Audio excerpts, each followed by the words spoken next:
How's it going, everyone? Tonight I thought I would demonstrate my method for setting your idle and syncing carbs on a Polaris snowmobile with Mikuni carburetors. This one has a modern 34 swapped on it. It's a 1980 TX.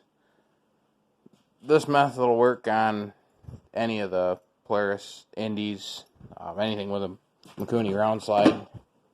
Probably works on other models too. You can do it on triples, XLTs.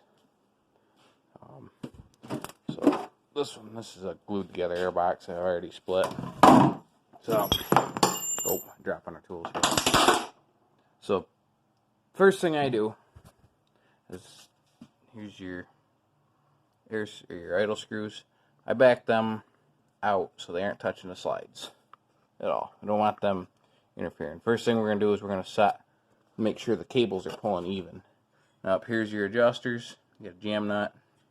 Make sure your caps are on tight. Now, this might be difficult with, see if I can set the phone here. So what I do is I reach in, 2 hands, and then while you're holding, just touching the carb slides, I pull on the throttle. See if I can set this phone here. You guys are going to fall. You guys might fall. So I'm just doing this this probably isn't the correct way. You can do it with vacuum gauges, but this works. We aren't racing or anything. So, I'm just reaching in there and feeling. You hear moving.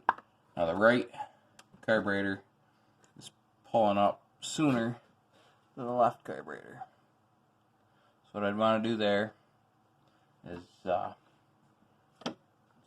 12 millimeter wrench on this one. I believe the newer cables are a 10 millimeter and an 8 millimeter.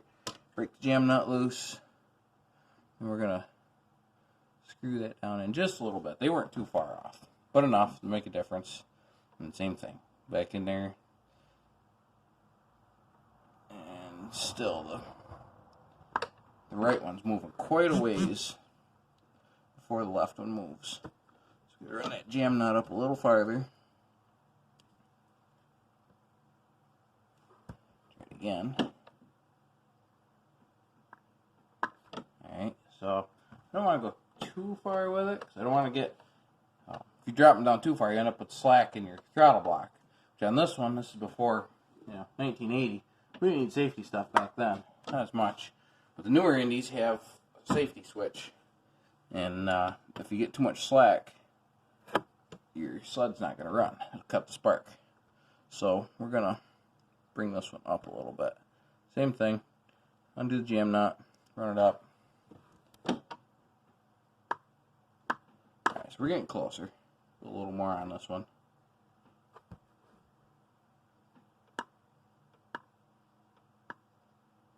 Okay, drop it back just a little.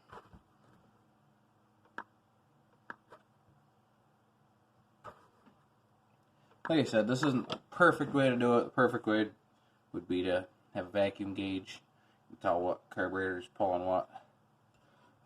But I just messed it up there. Alright, so you're going to hold this and tighten your jam nut down.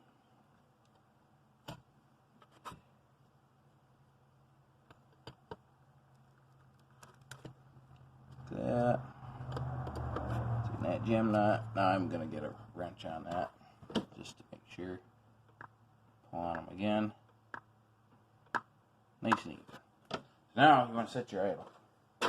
And I usually start with just a hair bigger than a 1/4 inch drill bit. You can use a bolt, anything just to keep your heights even. You're using them as a measuring tool basically. So slide that in there.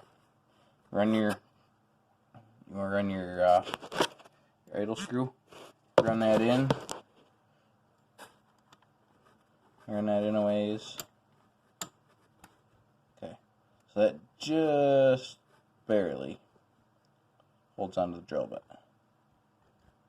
Slides in and out fairly free. Same thing on the other side.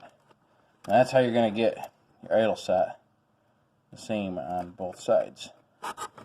So then, after you do that, you fire it up. And if your idle's too high, go with a smaller drill bit.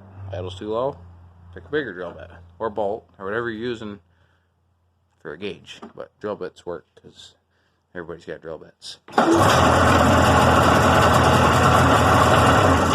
Alright, that's a little low. So, I have a bigger drill bit. We're going to do the same thing.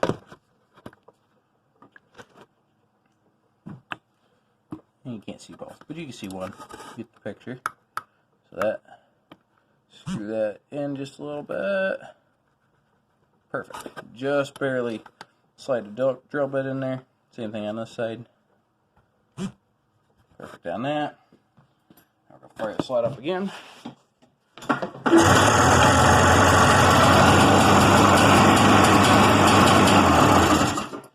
Now, that's probably good idle for modern sled. I like these old ones idling up just a little higher.